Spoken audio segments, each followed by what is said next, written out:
கோலங்கள் 2 எப்ப சார் வரும்? கோலங்கள் 2 வந்து ரொம்ப எதிர்பார்த்து அது பண்ணணுன்ற மாதிரி இருந்தது.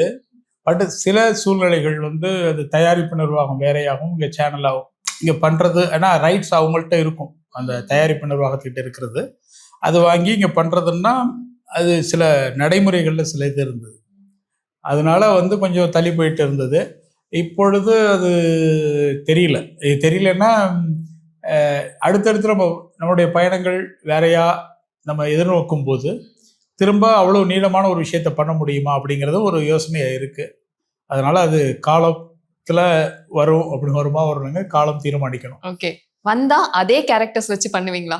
இல்லை, எனக்கு பொறுத்த வரைக்கும் அது கதையே பண்ணி வச்சேன் நான். ஓகே, அந்த கதையினுடைய துவக்கம் கூட நான் இந்த உங்கள்கிட்ட சொல்லியிருந்தேன். அஜய் எல்லாம் ரொம்ப டிஃப்ரெண்ட்டாக இருக்குது. எல்லாரும் என்ன எதிர்பார்க்குறாங்களோ அப்படி இருக்காது.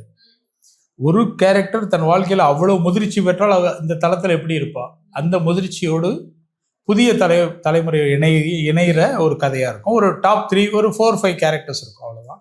மற்றது எல்லாமே புது கதாபாத்திரங்கள். வாழ்க்கையை தானே பயணம். என்னுடைய 2ஆம் கட்ட இடைவேளைக்கு பிந்திய பயணத்தில் நான் வேற ஊருக்கு தானே போகிறேன். அப்போ என்னோட சேர்ற புது மனிதர்களும் வருவாங்க. அதை மாதிரி ஒரு கதை இருக்கும். ஆனால் இவங்களுடைய உயரம் வேறையாக இருக்கும். இந்த கேரக்டர்ஸ், இந்த அபி, இந்த மாதிரி கேரக்டர்ஸுடைய உயரம் இது வேறையாக இருக்கும்.